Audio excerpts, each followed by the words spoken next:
నమస్కారం ఘంటారవానికి స్వాగతం. ముందుగా ప్రధాన అంశాలు. టాటా గ్రూప్ చైర్మన్ చంద్రశేఖరంతో సీఎం భేటీ. నూతన పారిశ్రామిక విధానంపై సిఐఐ ప్రతినిధులతో చర్చ.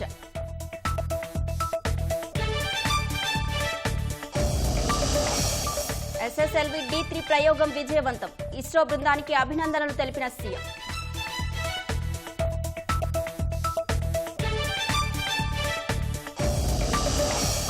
దుబాయ్ వెళ్తుండగా వైసీపీ నేత దేవినేని అవినాష్ అడ్డగింత. శంషాబాద్ విమానాశ్రయం నుంచి వెనక్కి పంపిన పోలీసులు.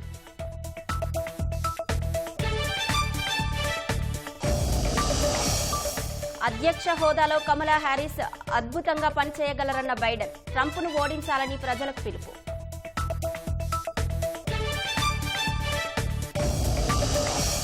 ఉత్తర కొరియా వరద బాధితుల్ని పరామర్శించిన కిమ్. సౌకర్యాల కల్పన, చిన్నారులకు ఇస్తోన్న ఆహారం పరిశీలన.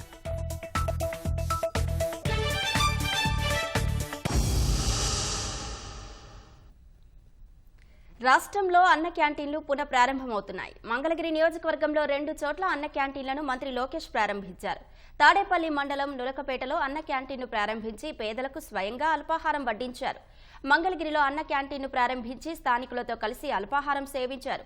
భవిష్యత్తులో ఏ ప్రభుత్వం వచ్చినా క్యాంటీన్లు కొనసాగేలా శాశ్వత నిధి ఏర్పాటు చేస్తామని లోకేష్ చెప్పారు. ప్రజల విరాళాలతో అన్న క్యాంటీన్లు నిరంతరం కొనసాగుతాయన్నారు.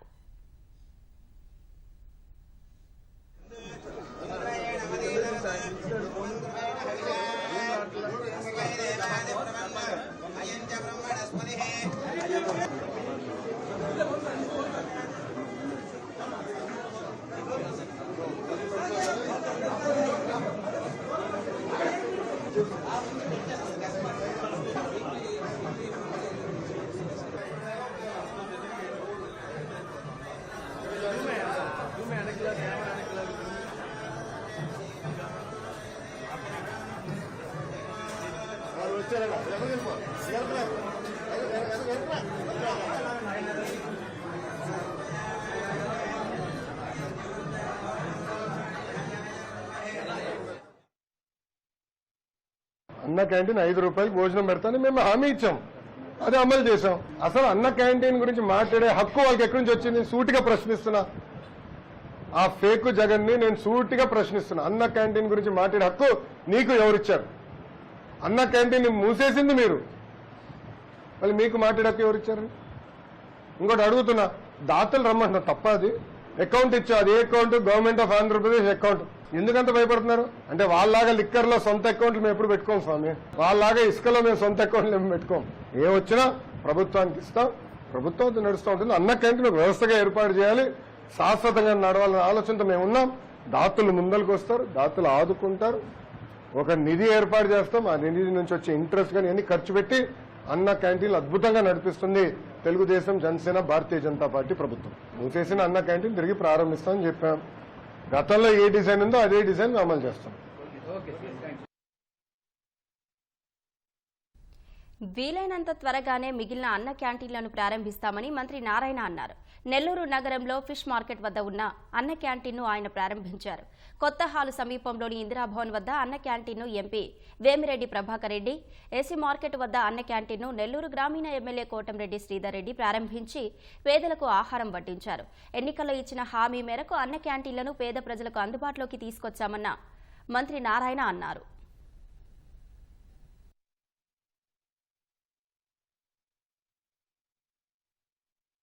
ప్రభుత్వం, వైఎస్ఆర్సీ ప్రభుత్వం రాగానే అన్నా క్యాంటీన్స్ ని క్లోజ్ చేశారు. అసలు ఎందుకు క్లోజ్ చేశారో ఏమో కూడా తెలియదు. కేవలం 5 రూపాయలతో ప్రతి పేదవాడు చక్కగా భోంచేస్తున్నాడు. చక్కటి ఎన్విరాన్మెంట్. అసలు భారతదేశంలో పోసి ఎక్కడ కూడా ఇలాంటి ఎన్విరాన్మెంట్ ఎక్కడ అన్నా క్యాంటీన్స్ లేవు. క్యాంటీన్స్ ఫస్ట్ టైం ఆంధ్రప్రదేశ్లో ఇలాంటి ఎన్విరాన్మెంట్, చక్కటి ఎన్విరాన్మెంట్ క్రియేట్ చేసి 203 అన్నా క్యాంటీన్స్ని శాంక్షన్ చేసి 183 స్టార్ట్ చేస్తే గత ప్రభుత్వం మూసేసింది. కావాల్సింటే వాడు 1 రూపాయికి ఇచ్చుండొచ్చు. మేము 5 రూపాయలు పెడితే పేదలకు సేవ చేయాలనుకుంటే 1 రూపాయికి ఇచ్చుండొచ్చు, లేదా పేరు మార్చుకొని ఉండొచ్చు. రోజుకు 2,25,000 మంది భోంచేస్తున్నారు. ప్రతిరోజు అన్నా క్యాంటీన్స్లో 2,25,000 మంది. అలాంటి దాన్ని క్లోజ్ చేశారు. ఎక్కడ పెట్టి అన్నా క్యాంటీన్స్? ఎక్కడైతే పేదలు నిరుపేదలు ఎక్కువగా ఉంటారో, ఎక్కడైతే వాళ్ళకి అవసరమో అక్కడ పెట్టాం. ఎక్కడైతే కార్మికులు ఉంటారో, ఎక్కడైతే ఉదయాన్నే వర్కర్స్ అందరూ ఒక దగ్గర నుంచి పోతారు, బేల్దారి వాళ్ళు కానీ, బేల్దారి కూలీలు కానీ, ప్లంబర్స్ కానీ, అటువంటి ప్లేసుల్లో పెట్టాం. పేదవాడికి చక్కని ఎన్విరాన్మెంట్లో 5 రూపాయలతో భోజనం పెడుతుంటే దానికి వీలైనంత తొందరలో మిగిలిన అన్నా క్యాంటీన్స్ కూడా ప్రారంభించడం జరుగుతుంది. పేదల ఆకలి తీర్చే అన్న క్యాంటీన్ల పునః ప్రారంభంపై ప్రజలు సంతోషం వ్యక్తం చేశారు. రాష్ట్రంలో ఇవాళ 99 అన్న క్యాంటీన్లు పునః ప్రారంభమవుతున్నాయి. వీటిని మంత్రులు, ఎమ్మెల్యేలు ప్రారంభిస్తున్నారు. ఈ కార్యక్రమంలో కూటమి నాయకులు పాల్గొంటున్నారు. ఈ సందర్భంగా అన్న క్యాంటీన్లకు ప్రజలు భారీగా తరలివస్తున్నారు.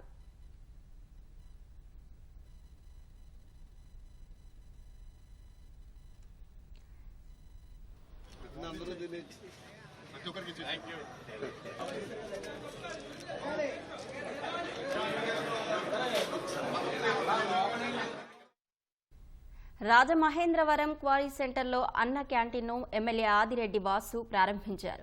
పేదలు, కార్మికులు అత్యధికంగా నివసించే క్వారీ సెంటర్లో అన్న క్యాంటీన్ పునః ప్రారంభించడంపై ప్రజలు సంతోషం వ్యక్తం చేశారు. వైసీపీ ప్రభుత్వం అన్న క్యాంటీన్లను మూసివేయడంతో తీవ్ర ఇబ్బందులు పడ్డామని తెలిపారు.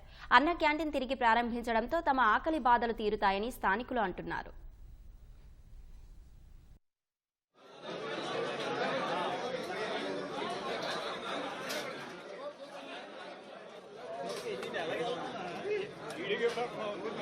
ఒక రోజు వండుకోలేని పరిస్థితుల్లో నేను ఇక్కడికి వచ్చి కుటుంబం అంతా వచ్చి ఇక్కడ 5 రూపాయలకి భోజనం చేసి వెళ్ళేవాళ్ళం. తర్వాత చంద్రబాబు పార్టీ పోయాక తర్వాత చాలా ఇబ్బందులు పడ్డాం. కడుపు పేదవాడు తినేది పట్టెడు అన్నమే కదా కడుపుకి. ఆ అన్నం కూడా ఆ ప్రభుత్వం పెట్టలేకపోయింది. ఈ రోజు చాలా మంచిగా ఉంది, బాగుంది కూడా. ఇదే టిఫిన్ బయట కొనుక్కోవాలంటే సామాన్య మానవుడు, నిరుపేద మానవుడు వెళ్ళి 25 రూపాయలు 30 రూపాయలు పెట్టి కొనుక్కోవాలి. మరి ఈరోజు 5 రూపాయలకే వస్తుందంటే ఇది మాత్రం చాలా చాలా అద్భుతమైన పథకం ఇది. గుంటూరు పశ్చిమ నియోజకవర్గం పల్నాడు బస్టాండ్ సమీపంలో అన్న క్యాంటీన్ను ఎమ్మెల్యే గల్లా మాధవి ప్రారంభించారు. ఈ కార్యక్రమంలో కలెక్టర్ నాగలక్ష్మి పాల్గొన్నారు. స్వయంగా ఎమ్మెల్యే మాధవి, కలెక్టర్ నాగలక్ష్మి అల్పాహారం వడ్డించారు. అనంతరం అన్న క్యాంటీన్లో అల్పాహారం తిన్నారు. 5 రూపాయలకే పేదలకు కడుపు నిండా అన్నం పెట్టేందుకు ముఖ్యమంత్రి చంద్రబాబు అన్న క్యాంటీన్లను పునః ప్రారంభించారని మాధవి తెలిపారు. కార్మికులు, ప్రజలు ఈ అవకాశాన్ని సద్వినియోగం చేసుకోవాలని కోరారు.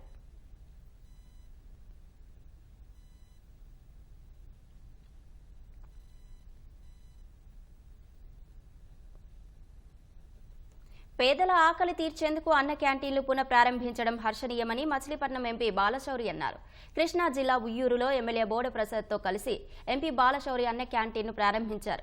నిత్యావసరాల ధరలు పెరిగిన క్రమంలో అన్న క్యాంటీన్లు పేదలకు ఎంతగానో దోహదపడతాయని తెలిపారు.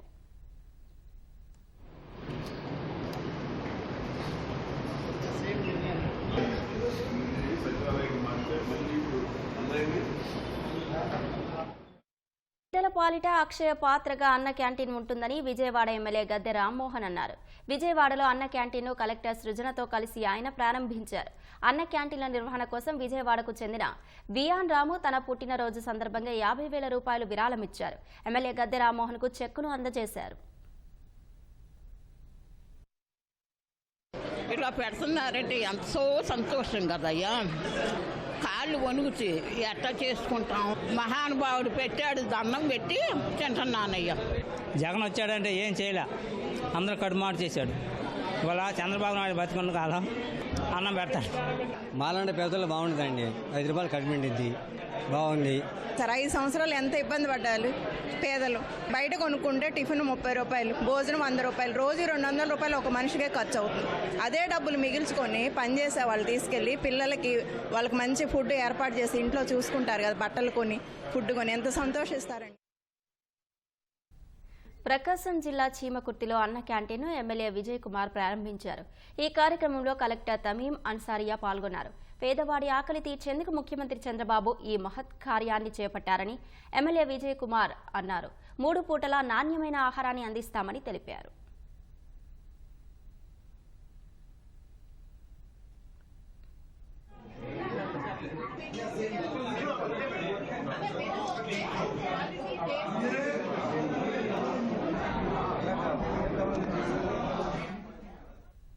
నెల్లూరు జిల్లా కావలిలోని ఎన్టీఆర్ బొమ్మకూడలి వద్ద అన్న క్యాంటీన్ను ఎమ్మెల్యే వెంకట కృష్ణారెడ్డి ప్రారంభించారు. ఈ కార్యక్రమంలో తెలుగుదేశం నాయకులు, కార్యకర్తలు పాల్గొన్నారు. పేదవాడిని ఆకలితో అలమటించేలా గత ప్రభుత్వం చేసిందని వెంకట కృష్ణారెడ్డి మండిపడ్డారు. అన్న క్యాంటీన్ల పునః ప్రారంభంపై ప్రజలు సంతోషం వ్యక్తం చేశారు.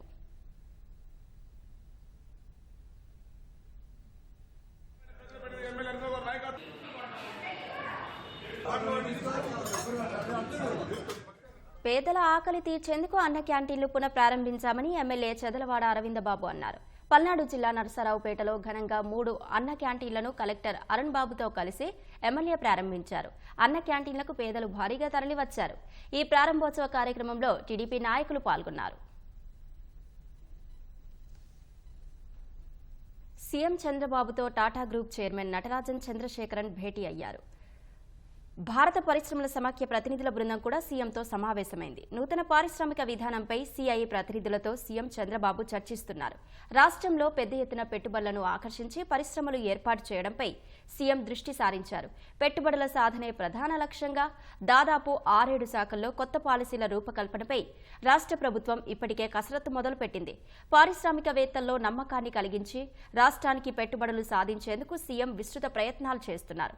ఒకవైపు కేంద్ర ప్రభుత్వ రంగ సంస్థలు, మరోవైపు ప్రైవేటు సంస్థల ద్వారా రాష్ట్రంలో పెద్ద ఎత్తున పెట్టుబడులు సాధించేందుకు ప్రయత్నాలు ముమ్మరం చేశారు. ఈ క్రమంలోనే పారిశ్రామికవేత్తలతో సమావేశమవుతున్నారు. చట్టాలను ఉల్లంఘించిన వాళ్లను, ప్రజలను ఇబ్బంది పెట్టిన వాళ్లను మాత్రమే శిక్షిస్తామని, అదే విషయాన్ని రెడ్ బుక్ ద్వారా చెప్పామని మంత్రి నారా లోకేష్ తేల్చి చెప్పారు. కూటమి ప్రభుత్వంపై వైకాపా నాయకులు చేస్తున్న ఆరోపణలను మంత్రి లోకేష్ తిప్పికొట్టారు. తప్పు చేసిన మాజీ మంత్రి జోగి రమేష్ కుమారుణ్ణి అరెస్టు చేయడం తప్ప అని ప్రశ్నించారు. అన్యాయంగా అగ్రిగోల్డ్ భూములను కొట్టేసిన వారిపై చర్యలు తీసుకోవద్దా అని నిలదీశారు. అంబేద్కర్ విదేశీ విద్యా పథకానికి ఆయన పేరు తొలగించి జగన్ తన పేరు పెట్టుకున్నప్పుడు ఇప్పుడు మాట్లాడే నేతలు ఎందుకు మౌనంగా ఉన్నారని లోకేష్ ప్రశ్నించారు. జగన్మోహన్ రెడ్డి గారు సైకో అనుకున్న ఇన్నాళ్ళు, ఇప్పుడు ఫేక్ కూడా. అంటే ఒక అబద్ధాన్ని 10 సార్లు చెప్తే నిజమవుతుందని సామెత ఉంది. అట్లా చెప్తా ఉంటారు అబద్ధాలు. అందుకే ఫేక్ జగన్ అని ముద్దుగా పేరు పెట్టిన. ఎన్డీఏ ప్రభుత్వం వచ్చిన తర్వాత రోజుకు ఒక అబద్ధం వాళ్ళు చెప్తారు. ఒక ఉదాహరణ, అంబేద్కర్ గారి విగ్రహం దగ్గర అక్కడ ఏమైంది? అంబేద్కర్ గారి పేరు కన్నా జగన్మోహన్ రెడ్డి గారి పేరు పెద్దగా ఉంది. బాధపడిన కొంతమంది దళిత యువకులు వెళ్ళి అది పీకేశారు. ఏం పీకేశారు? జగన్మోహన్ రెడ్డి గారి పేరు పీకేశారు. తొలగించింది జగన్మోహన్ రెడ్డి గారి పేరు. ఇంకేం చేయలేదు వాళ్ళు. ఒక ఇటుక ఎరగలేదు, అక్కడ ఒక చెట్టుకి ఎలాంటి ఇబ్బంది లేదు. కానీ ఇప్పుడు అది పెద్ద గోల్ చేస్తున్నారు. ఏదో అయిపోయింది. ఈ స్వభావంగా అడుగుతున్న వాళ్ళందరినీ. విదేశీ విద్య అంబేద్కర్ గారి పేరు పెట్టింది ఆనాటి ప్రభుత్వం, తెలుగుదేశం ప్రభుత్వం. మళ్ళీ అంబేద్కర్ గారి పేరు తీసి జగన్మోహన్ రెడ్డి గారి పేరు పెట్టింది ఎవరు? జగన్మోహన్ రెడ్డి గారి ప్రభుత్వం. దానికి సమాధానం చెప్పండి. అందుకే ముద్దుగా ఫేక్ జగన్ అని పెట్టిన. అబద్దాలు చెప్తానే ఉంటాడు. 2019 అబద్దాలు చెప్పే ముఖ్యమంత్రి అయ్యారు. ప్రతిపక్షానికి వచ్చిన తర్వాత కూడా, పులివెందుల ఎమ్మెల్యే అయిన తర్వాత కూడా అబద్దాలు ఈరోజు చెప్తున్నారు. ఆల్రెడీ సెర్చ్ కమిటీ ఏర్పాటు చేయాలి. త్వరలోనే శాశ్వత వీసీలు ఏర్పాటు చేస్తారు. సెర్చ్ కమిటీ రావాలి, కూర్చోవాలి, అప్లికెంట్స్ కూడా అప్లై చేయాలి. ఆ ప్రక్రియను త్వరగానే పూర్తి చేస్తారు. రెడ్ బుక్ గురించి నేను చాలా క్లారిటీ ఇవ్వాలనుకుంటున్నాను ఈరోజు. నా ప్రతి స్పీచ్ చూడండి. ఎవరైతే చట్టాలు ఉల్లంఘించి కార్యకర్తల్ని, ప్రజల్ని ఇబ్బంది పెట్టారో వాళ్ళని నేను వదిలిపెట్టాను అని స్పష్టంగా హామీ ఇచ్చాను. మళ్ళీ రిపీట్ చేస్తున్నా. చట్టాలు ఉల్లంఘించిన జోగి రమేష్ గారు అబ్బాయి ఏం చేశాడో ప్రజలు తెలుసుకోవాలి. అగ్రిగోల్డ్ భూమి పత్రాలు తీసుకుని ఫేక్ పత్రాలు సృష్టించి అతని పేరుపై ట్రాన్స్ఫర్ చేసుకుని అమ్మేశాడు. అగ్రిగోల్డ్ బాధితులు చాలా మంది ఇప్పటికీ ఇబ్బంది పడుతున్నారు. వాళ్ళకి రావాల్సిన డబ్బులు ఇంకా చాలా ఉన్నాయి. అగ్రిగోల్డ్ భూముల పైన ఫేక్ పత్రాలు సృష్టించి అమ్మేశాడు, డబ్బులు సంపాదించాడు. అంటే యాక్షన్ తీసుకోకూడదా? రేపు లిక్కర్లో కూడా యాక్షన్ తీసుకుంటాం, ఇసుక దండాల్లో కూడా యాక్షన్ తీసుకుంటాం. అంటే అడ్డగోలుగా ప్రజల భూమి దోచేసినా మేమేం పట్టించుకోకూడదా? ఎవరైతే చట్టాన్ని ఉల్లంఘించారో వాళ్ళని నేను వదిలిపెట్టే ప్రసక్తే ఉండదు అని నేను ఊరూరు మాట్లాడాను స్వామి. ఎర్ర బుక్ పట్టుకుని తిరిగా చూపించా ప్రజలకి. అందుకే ప్రజలు మాకు అంత అద్భుతమైన మ్యాండేట్ ఇచ్చారు. అందరం కలిసికట్టుగా పోరాడడం, దాంట్లో భాగంగా ఒక మ్యాండేట్ మాకు. ఎవరైతే తప్పు చేశారో వాళ్ళని వదిలిపెట్టొద్దని క్లియర్ గా చెప్తున్నారు. అది అమలు చేస్తాం. ఆల్రెడీ శాసనసభ్యులు అందరినీ కలుస్తున్నానమ్మా. ఒకరిద్దరు అధికారులు ఇంకా గత ప్రభుత్వంలో ఉన్నారు. అంటే మేము ఏంటంటే కక్ష సాధింపు భాగంగా ఏదో ఆలోచన ఏదో మాకు లేదు.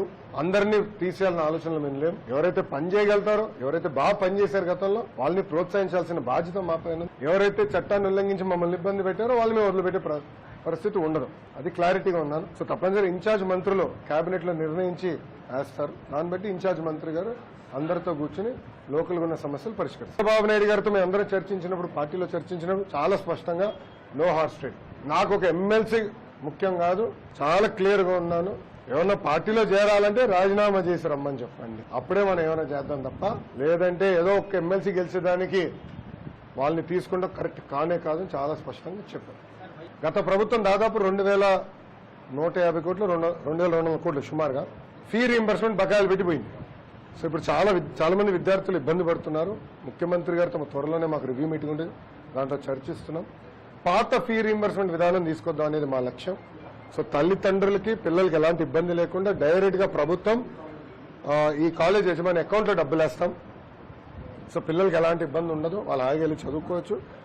ఒక నెల అటు ఇటు లేట్ అవుతే అది ప్రభుత్వం బాధ్యత తీసుకుంటుంది. తల్లిదండ్రులకి పిల్లలకి ఎలాంటి ఇబ్బంది లేకుండా చేయాలనేది మా లక్ష్యం.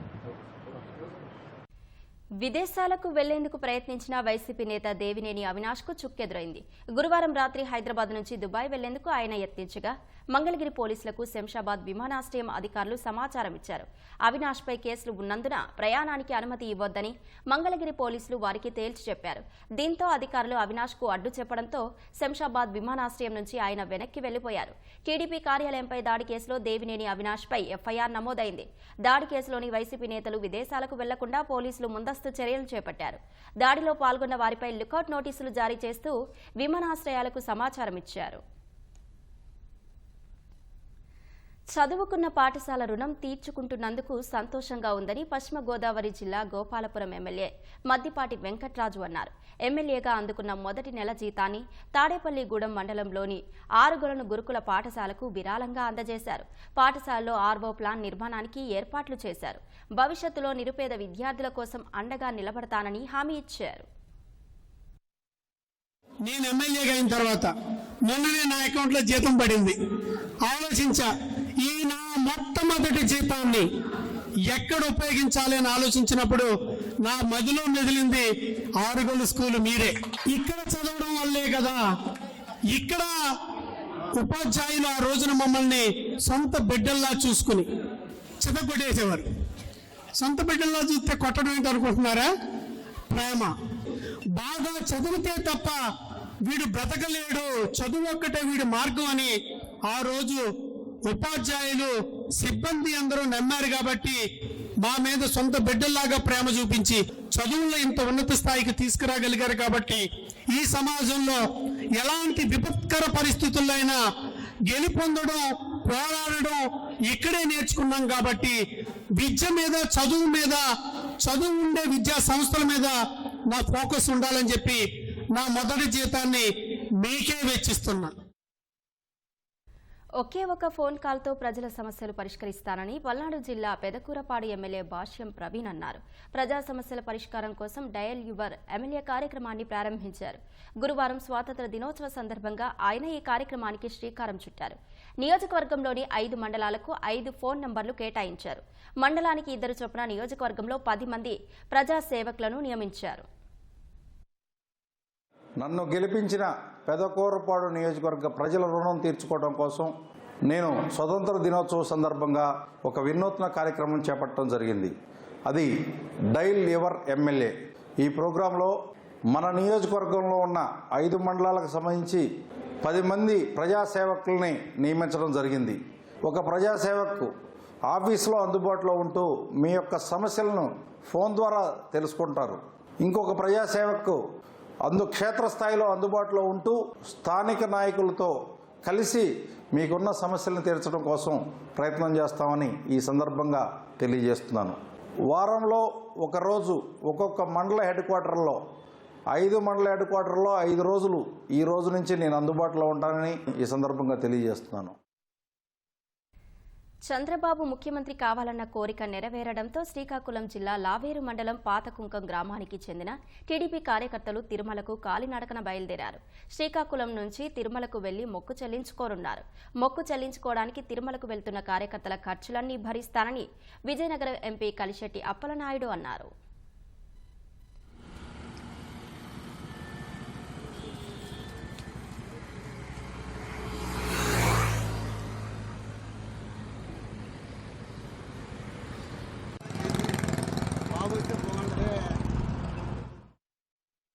ఇస్రో చేపట్టిన SSLV D3 ప్రయోగం విజయవంతమైంది. తిరుపతి జిల్లా శ్రీహరికోటలోని షార్ నుంచి SSLV D3 వాహక నౌక నింగిలోకి దూసుకెళ్లింది. ఈ ప్రయోగం ద్వారా 175 కిలోల EOS-08 ఉపగ్రహాన్ని విజయవంతంగా కక్షలోకి ప్రవేశపెట్టారు. మొత్తం 17 నిమిషాల పాటు ఈ ప్రయోగం సాగింది. విపత్తు నిర్వహణలో సమాచారం ఇచ్చేందుకు ఈ ఉపగ్రహం ఉపయోగపడనుంది.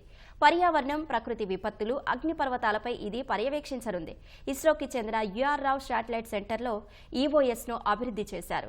ఇందులో ఉండే electro optical infrared payload mid wave, long wave ఇన్ఫ్రారెడ్లో చిత్రాలను క్యాప్చర్ చేస్తుంది. విపత్తు నిర్వహణలో ఈ సమాచారం ఉపయోగపడుతుందని ఇస్రో పేర్కొంది. SSLV D3 రాకెట్ను విజయవంతంగా ప్రయోగించిన ఇస్రోకి ముఖ్యమంత్రి చంద్రబాబు అభినందనలు తెలియజేశారు. భారతదేశ అంతరిక్ష శాస్త్రవేత్తలు మరోసారి సత్తా చాటారని కొనియాడారు. ఈ విజయం దేశంలో చిన్న ఉపగ్రహాల ప్రయోగ నైపుణ్యాలని బలోపేతం చేస్తుందన్నారు. భవిష్యత్తులో న్యూ స్పేస్ ఇండియా లిమిటెడ్ వాణిజ్య ప్రయోగాలకు వేదికగా మారుతుందన్నారు. భవిష్యత్తులో ఇస్రో బృందం మరిన్ని విజయాలు సాధించాలని ఆకాంక్షించారు.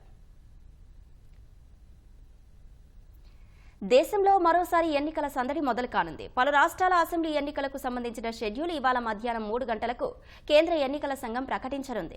అయితే ఏ రాష్ట్రాల షెడ్యూల్ విడుదల చేయనుందో తెలియాల్సి ఉంది. హర్యానా, మహారాష్ట్ర, జార్ఖండ్ రాష్ట్రాల షెడ్యూల్ వెలువడనున్నట్లు అధికారిక వర్గాలు చెబుతున్నాయి. వీలైనంత త్వరగా జమ్మూ కశ్మీర్లో శాసనసభ ఎన్నికలు నిర్వహించాలని కేంద్రం ఏర్పాట్లు చేస్తోంది. జమ్మూ కశ్మీర్కు కూడా ఎన్నికల తేదీలు ప్రకటించే అవకాశం ఉన్నట్లు తెలుస్తోంది. సుప్రీంకోర్టు నిర్దేశించిన గడువు సెప్టెంబర్ 30 లోపు జమ్మూ కశ్మీర్ అసెంబ్లీ ఎన్నికలను నిర్వహించాలని ఈసీ యోచిస్తున్నట్లు సమాచారం. కోల్కతాలో ఆర్జీ కార్ ఆసుపత్రి జూనియర్ వైద్యురాలిపై అత్యాచార ఘటనను నిరసిస్తూ దేశవ్యాప్తంగా ఆందోళనలు నిర్వహించేందుకు ఇండియన్ మెడికల్ అసోసియేషన్ IMA సిద్ధమైంది. బుధవారం ఆర్జీ కార్ ఆసుపత్రిలో జరిగిన విధ్వంసానికి వ్యతిరేకంగా 24 గంటల పాటు ఓపీ సేవలను నిలిపివేస్తున్నట్లు IMA ప్రకటించింది. రేపు ఉదయం 6 గంటల నుంచి ఆదివారం ఉదయం 6 గంటల వరకు ఓపీ సేవలను ఉపసంహరించుకుంటున్నట్లు తెలిపింది. అయితే అత్యవసర సేవలు, క్యాజువాలిటీ సేవలు యథావిధిగా పనిచేస్తాయని వెల్లడించింది. రాష్ట్ర శాఖలతో సమావేశం అనంతరం IMA ఈ నిర్ణయం తీసుకుంది. వైద్యులు, నర్సులు, ఇతర ఆరోగ్య కార్యకర్తల అవసరాలను పర్యవేక్షించే అధికారుల ఉదాసీనత వల్లే వైద్యులపై భౌతిక దాడులు, నేరాలు జరుగుతున్నాయని IMA ఆరోపించింది. మరోవైపు వైద్య సంఘాల నుంచి తీవ్ర వ్యతిరేకత రావడంతో the federation of resident doctors association FORDA సమ్మెను తిరిగి ప్రారంభించింది. తమతో సంప్రదింపులు జరపకుండానే ఫోర్డా నిరసనను విరమించాలని నిర్ణయం తీసుకుందని, వైద్య రంగానికి వెన్నుపోటు పొడిచిందని పలు రెసిడెంట్ డాక్టర్స్ అసోసియేషన్లు విమర్శలు చేశారు. దీంతో సమ్మెను తిరిగి ప్రారంభించినట్లు ఫోర్డా ప్రకటించింది. కోల్కతా హత్యాచారం ఘటన నిందితులను కఠినంగా శిక్షించాలంటూ విశాఖ ఆర్కే బీచ్లో వైద్య విద్యార్థి సంఘాలు ర్యాలీ చేశాయి. AISF ఆధ్వర్యంలో వందలాది వైద్య విద్యార్థులు, సిబ్బంది ర్యాలీలో పాల్గొన్నారు. వైద్య విద్యార్థులకు భద్రత కావాలని నినదించారు. మహిళలపై దాడులు చేసేవారిని కఠినంగా శిక్షించాలని కోరారు.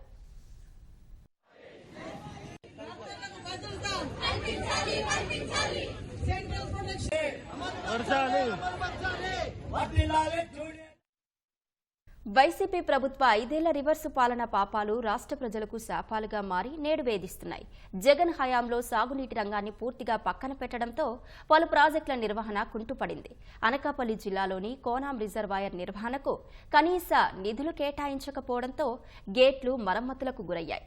లీకేజీలు ఏర్పడి భారీగా నీరు దిగువకు వెళ్లిపోతున్నాయి. ప్రాజెక్టు ప్రస్తుత పరిస్థితిపై మరింత సమాచారాన్ని మా ప్రతినిధి కూర్మరాజు అందిస్తారు. కోనాం రిజర్వాయర్ గత పాలకుల నిర్లక్ష్యానికి ఓ నిలువుటద్దం. ఈ ప్రాజెక్టు ప్రారంభమై దాదాపు 50 సంవత్సరాలు కావస్తోంది. నిర్వహణ వ్యయానికి సరియైన నిధులు ఇవ్వకుండా, ప్రతిపాదనలు ఏవీ కూడా పరిగణలోకి తీసుకోకుండా ఒక్క పైసా కూడా విదల్చలేదు జగన్ సర్కార్. ఫలితంగా ఇక్కడ నిర్వహణ లోపం అడుగడుగునా కొట్టొచ్చినట్టు కనిపిస్తోంది. ఇక ప్రాజెక్టుకు సంబంధించి మనం ఇప్పుడు చూస్తున్న నీరంతాను వదిలేరనుకుంటున్నారా? కాదు, అదంతా వృధాగా పోతుంది.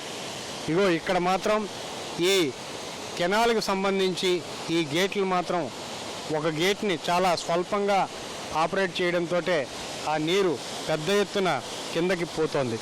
ఇది ఇక రెండో చిన్న గేట్ ఉంది. ఆ చిన్న గేట్ని ఆపరేట్ చేయకపోయినప్పటికీ కూడాను మనం ఇక్కడ చూస్తున్నాం, నీళ్లు చాలా పెద్ద మొత్తంలోనే అది లీకేజ్ కింద పోతున్నాయి.